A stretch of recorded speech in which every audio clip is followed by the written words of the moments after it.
Tu publies régulièrement, tu t'appliques pour chaque post, pour chaque vidéo, mais malgré tout ça, ton contenu ne buzz pas. Tu ne fais pas de vues, tu stagnes en termes d'abonnés, les likes ne sont pas au rendez-vous, les commentaires non plus, les partages, j'en parle même pas. Si tout ce que je viens de dire là, ça te parle, cette vidéo est faite pour toi. Aujourd'hui, je vais t'expliquer pourquoi tu ne fais pas de vues et je vais t'expliquer comment faire pour y remédier. Premier problème et première solution, c'est que tu parles beaucoup trop de toi et qu'en fait, tout le monde s'en fout. Quand ton contenu est trop centré sur toi, sur tes projets et sur ce que tu fais, il est possible que ton audience ne se sente absolument pas concernée et donc déconnecte totalement. Comme si tu étais devant une série Netflix, ça fait 4 saisons, 8 épisodes que tu regardes, et boum, d'un coup, t'en peux plus. En fait, c'est bon, t'as décroché. Il peut se passer ça avec ta propre audience ainsi que les non-abonnés. Euh, les gens viennent sur les réseaux sociaux pour trouver des réponses à leurs propres questions, ok? Pour obtenir des solutions à leurs problèmes et pas juste pour écouter tes histoires. Les histoires, c'est important parce qu'il faut un minimum de storytelling, il faut créer une connexion émotionnelle, on va en parler après, mais si tu fais que raconter ta vie, ça va pas le faire du tout. Ce qu'ils veulent, c'est se voir dans ton contenu. Ils veulent s'identifier à ce que tu dis et sentir que tu es là pour les aider et pas juste pour te mettre en avant. Je te conseille à chaque fois que tu as une période de création de contenu, par exemple, moi c'est le lundi, je me pose la question, qu'est-ce que mon audience veut entendre aujourd'hui? Qu'est-ce que ma cible veut lire? Qu'est-ce que ma cible veut regarder? Qu'est-ce qu'elle regarde déjà? Ok? Tu dois penser à leurs besoins, à leurs envies et leurs questions. Tu dois créer du contenu qui leur parle directement et qui les aide ou qui les inspire. Ton audience doit sentir que chaque contenu que tu publies est conçu pour elle. Ok? Il faut vraiment que ça leur parle à chaque fois que tu postes un contenu. Problématique numéro 2, tu n'as aucune connexion émotionnelle. Ton contenu, il est fade, un peu comme ce bonhomme-là, tu vois. Si ton contenu est trop factuel, trop technique ou impersonnel, il risque de ne pas toucher ta cible. Je vais marquer ton cible, c'est pas grave. Les gens sont attirés par les histoires, les émotions, la motivation, la vulnérabilité, etc., etc. Je t'ai dit tout à l'heure, si tu fais que des histoires, que du storytelling, que parler de toi, etc., ça va faire chier les gens. Mais si tu n'en fais pas du tout, il n'y aura pas de connexion émotionnelle. Donc il faut en faire un petit peu pour en fait te démarquer de ta concurrence. Si tu partages une réussite, je te conseille de parler aussi du chemin difficile que tu as dû parcourir pour y arriver. Parce qu'il y en a beaucoup qui vont dire oui, je fais ça, je fais ça, je fais ça. Ils montrent que les côtés positifs, mais ils ne parlent jamais du négatif. Si toi tu le fais en étant honnête, les gens vont s'attacher à toi. Si tu donnes un conseil, explique pourquoi il est important pour toi, comment il t'a aidé, ou même comment il pourrait aider ceux qui te suivent. Et par exemple, si tu donnes un conseil banal, on s'en fout, j'ai même pas d'exemple là, raconte une histoire autour. Ok? Quand tu racontes une histoire autour d'un conseil hyper simple, les gens vont beaucoup mieux le retenir.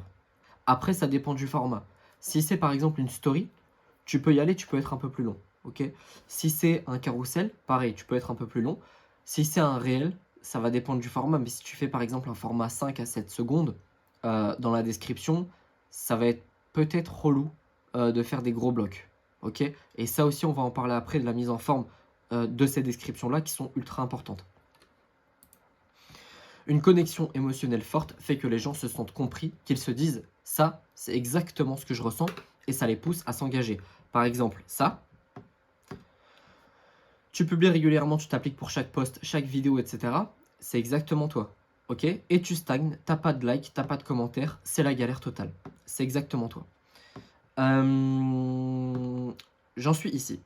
Raconter des histoires, que ce soit un succès, un échec, partage des histoires qui captent l'attention et qui résonnent avec ton audience et ta cible. Quand je dis audience et cible, audience c'est plus tes abonnés, cible qui sont aussi tes abonnés logiques mais qui ne sont pas encore dans ton audience. Et plus tu seras authentique, plus ton audience se connectera à toi. C'est important, en fait on s'en fout quand c'est l'acquisition, c'est-à-dire d'acquérir de nouveaux abonnés, que les gens connectent avec toi. Okay, le but, c'est juste de les faire rentrer sur ta page Insta. Ensuite, tu vas devoir créer une connexion émotionnelle parce que sinon, tu ne pourras jamais vendre. ok? Mais au début, pour tes premiers contenus, on s'en fout, d'accord? Ça, c'est vraiment pour engager tes abonnés et pas engager les non-abonnés, d'accord? Juste avant de poursuivre, si tu me suis depuis quelques temps, tu le sais déjà, mais j'ai une formation gratuite que j'ai nommée le programme Initiation, dans lequel je te montre comment créer une audience qualifiée en 30 jours sur Instagram. Si tu la prends, tu seras automatiquement ajouté à ma liste email et donc tu recevras un conseil business tous les jours à 18 h. Le lien est dans ma description et dans le premier commentaire épinglé. Je te conseille de mettre en pause la vidéo et de la prendre dès maintenant pour ne pas l'oublier. Et si tu veux aller plus loin et que tu as besoin de conseils personnalisés, tu peux réserver ton coaching offert de 30 minutes. Je vais répondre à absolument toutes tes questions pour que tu repartes avec le plus de valeur possible. Le lien est également dans la description. Profites-en, je ne mange personne. Arrête de rester solo dans ton business, sincèrement. Prends-le, prépare toutes tes questions et moi je vais y répondre et au moins tu vas progresser beaucoup plus rapidement qu'en restant dans ton coin. Problème numéro 3, ton contenu est beaucoup trop généraliste. Si tu essayes de parler à tout le monde, tu risques de ne toucher personne. Ça, c'est une vérité. Il y a très très peu de personnes qui le comprennent. Tout le monde veut avoir l'audience la plus large possible, enfin, le nombre d'abonnés le plus grand possible, et donc ils vont créer du contenu qui va toucher une large audience. Sauf que plus tu t'élargis, moins tu parles à une cible précise. Ton contenu veut tout et rien dire. Tu pourrais toucher un prof de musique comme un entrepreneur, tu vois. Si tu arrives à faire ça, c'est que ça commence à être chaud. Les gens veulent sentir que tu t'adresses directement à eux, que tu les comprends vraiment. Un contenu ciblé et précis qui parle directement aux besoins et aux préoccupations d'une niche spécifique a beaucoup plus de chances d'engager et de convertir. Convertir, la conversion est importante. C'est pas le tout de faire 10 000 vues ou 100 000 vues sur un réel. Le but derrière, ça va être de convertir ce non-abonné en abonné, cet abonné en client. Ok? Et déjà avant de le faire entrer dans ta liste email. Ok? Ensuite de la liste email, à client. Identifie ta cible idéale. Concentre-toi sur ceux que tu veux vraiment aider. Quelle est leur situation actuelle? Quelles sont leurs problématiques? Quel âge ils ont? Quel sexe? Quelles sont leurs passions? Etc. etc. Quels sont leurs objectifs? Vraiment, tu dois identifier cette cible avec précision. N'aie pas peur d'exclure. C'est contre-intuitif, mais en choisissant de ne pas plaire à tout le monde, tu renforces ta position d'expert aux yeux des personnes qui sont dans ta cible. Ceux qui ne se reconnaissent pas dans ton message partiront, mais ceux qui restent seront beaucoup plus engagés. Il y a plein de comptes, je vais plutôt dire plein de personnalités comme ça, où les mecs ont juste, je mets les guillemets, juste 50 000, 70 000, 100 000 abonnés. Mais en fait, ils sont tellement clivants que leur audience, elle est hyper engagée. Et donc, ils font beaucoup d'argent. Ok? Pas uniquement parce que l'audience est engagée, parce qu'évidemment, il y a un produit, il y a une offre derrière, etc. Mais en faisant ça, tu vas être clivant, les gens vont se rappeler de toi beaucoup plus facilement. Et en fait, moi, j'aime bien la phrase, en fait, vaut mieux passer pour un connard que le mec fade dont on ne se souvient pas. Affirme-toi. Ton audience veut voir qui tu es vraiment. Si tu essaies d'être neutre pour ne pas froisser ou pour attirer un maximum de gens, tu vas vite te retrouver avec un contenu fade. Je te conseille de montrer ta personnalité, tes opinions, ton style. C'est ça vraiment qui va te démarquer de ta concurrence. Je te conseille de rester fidèle à ta vision. Ne change pas de direction à chaque commentaire négatif ou à chaque feedback qui te dit de faire autrement. Je te conseille d'écouter les retours, mais de rester fidèle à la stratégie que tu as mise en place dès le début. Ok? Parce que sinon, tu ne vas pas t'en sortir. Et une stratégie, ce n'est pas obligé d'être une stratégie sur 3 ans. Ok? Tu peux créer une stratégie sur 2 semaines et te dire, voilà, stratégie testing, je fais ça. Même si les commentaires sont négatifs, je continue jusqu'au bout des 2 semaines et ensuite j'analyse. Ok? Parce qu'il y a des gens qui vont te dire « Oh, ton contenu, il est nul, blablabla. » Et tu vas te rendre compte qu'au bout des 2 semaines, tu as attiré, tu as gagné 1000 abonnés qualifiés, par exemple. Donc, il faut éviter d'écouter les gens. Enfin, tu les écoutes, mais tu prends des notes, mais tu prends des décisions réfléchies.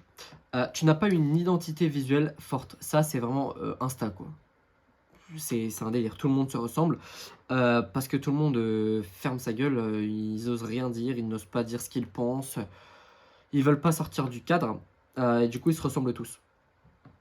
Si tes visuels, couleurs, police, style d'image sont inconsistants ou peu professionnels, ton audience pourrait ne pas te prendre au sérieux ou ne pas te reconnaître immédiatement à travers ton contenu. C'est-à-dire que normalement, tu as une identité visuelle, surtout, tu vois, les visuels, le cadrage, les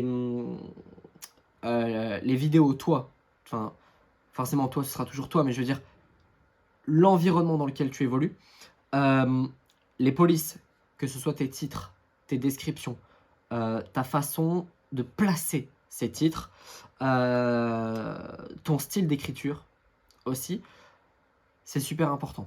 Il faut que ce soit absolument tout le temps le même. Il ne faut pas d'incohérence dans ce truc-là parce que les gens vont s'attacher à ça aussi. Ok. Et donc, si les gens arrivent à s'attacher à ça, plus d'engagement, plus de visibilité chez les non-abonnés. Et donc, tu vas croître beaucoup plus rapidement.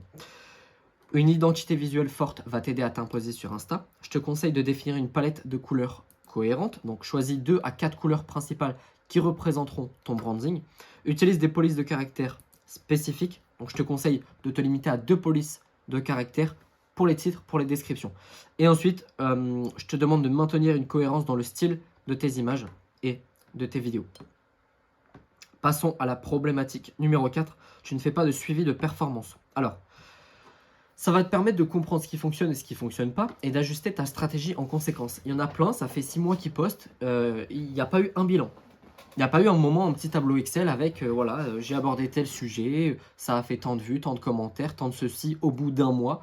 Il n'y a aucune analyse qui est faite. Donc, ce qu'il faut faire, c'est définir tes objectifs. Est-ce que tu veux plus de vues, plus de clics, plus de partages, plus d'abonnés et ensuite, tu vas venir analyser tes résultats régulièrement. Fais un point toutes les semaines. Si le lundi après-midi, c'est ta journée de création de contenu, l'après-midi de création de contenu, le lundi matin, tu fais ton analyse. Comme ça, tu sais ce que tu vas pouvoir créer quelques heures plus tard. Et donc, tu vas venir checker tout ce qui a fonctionné, tout ce qui n'a pas fonctionné. Tu peux éventuellement faire un point toutes les 2 semaines pour laisser un peu de temps à tes publications de buzzer. Et tu peux faire des A/B tests. C'est-à-dire que si tu vois une vidéo qui a bien marché, en tout cas qui sort du lot, tu peux, pour exactement le même sujet, hein, ok, par exemple, je sais pas, tu donnes 10 phrases, tu donnes 10 conseils pour maigrir, tu peux donner je ne sais combien de titres à ce sujet de vidéo, ok. Et donc ça, c'est un truc à A/B test. Ok, donc tu vois une vidéo qui sort du lot, je te dis tiens le sujet c'était ça, et ben j'ai mis ce titre là, ok, ben maintenant je vais faire 2 variantes de cette même vidéo avec des titres différents pour voir, pour tester, pour t'améliorer, pour comprendre comment l'algorithme fonctionne, comment l'humain fonctionne par rapport au titre que tu vas mettre, etc. etc. Donc voilà, titre, vidéo, description. Tu peux aussi changer les vidéos qui sont dans le fond. Tu peux aussi changer la description. Fais plein de tests. Fais plein de tests. La majorité des gens ne testent pas assez parce qu'ils ont peur ils ont peur de tout de toute façon. Donc fais des tests, n'aie pas peur. Problème 5, c'est le dernier. Ton contenu est difficile à consommer. Alors ça, c'est un problème. Des fois, j'ai envie de dire à la personne qui poste le contenu, lis-le. Lis-le. Est-ce que ça te fait du bien aux yeux et au cerveau là? Non. Tu deviens fou sur certains contenus. Donc, si ton contenu est compliqué à lire, à regarder ou à comprendre, ton audience et les non-abonnés pourraient se décourager rapidement. Un contenu difficile à consommer pourrait être mal structuré, trop dense, manquer de clarté. Mal structuré dans le sens où tu lis tout, il n'y a aucune cohérence. Trop dense, c'est les paquets comme ça là. Faut arrêter. Faut arrêter de faire des énormes paquets. Et le manque de clarté, c'est pareil, c'est on ne sait pas où ça veut aller. Et c'est quoi l'objectif final de la publication? Parce que des fois, il y en a qui disent comment faire ceci, cela, et en fait, ils donnent 3 milliards de conseils. Non, non, il faut aller au plus simple, toujours. Donc, je te conseille de simplifier la structure de ton contenu. Titre, approfondissement, appel à l'action. Appel à l'action qui est hyper important.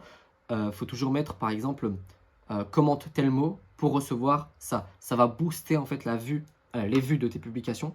Décompose tes idées en paragraphes courts, maximum 3 phrases. Les paragraphes courts créent des posts visuels, rendant le contenu moins intimidant et plus agréable à parcourir. T'imagines si ça là, j'avais écrit un gros bloc, un énorme bloc. Je pense que tu ne serais pas resté jusqu'ici. Optimise la typo. Il faut que ton texte soit lisible. Parce qu'il y en a, c'est dégueulasse. Désolé, mais c'est vraiment dégueulasse. Donc, utilise une police de caractère claire et suffisamment grande pour être lue sans effort. Laisse suffisamment d'espace entre les lignes et les paragraphes pour éviter un effet mur de texte. C'est exactement ce que je viens de dire. Et ensuite, va droit au but, un peu comme je fais tout le temps. C'est-à-dire que je ne tourne pas autour du pot sur un sujet. Tu évites les intros trop longues. Et si tu peux dire quelque chose en moins de mots, tu le fais. Le contenu qui va aller droit au but, c'est un contenu qui va être facile à consommer. Et en plus, il va capter l'attention de ton audience beaucoup plus facilement. Et il va être compris et il va pouvoir être mis en place beaucoup plus simplement. Tu vois, c'est comme si je te donne une recette de cuisine, mais le truc, il fait ça. Tu vois? Non, mets-moi des petites phrases. Fais ça, fais ça, fais ça, tu auras ça, tu auras ça. Et ça, ce type de truc-là, ça fonctionne hyper bien, hyper bien. J'en ai fini pour cette vidéo. Surtout, n'hésite pas à aller prendre ta formation gratuite et prendre le coaching offert. Sur ce, je te souhaite une excellente journée, une excellente soirée et je te dis à bientôt. Ciao!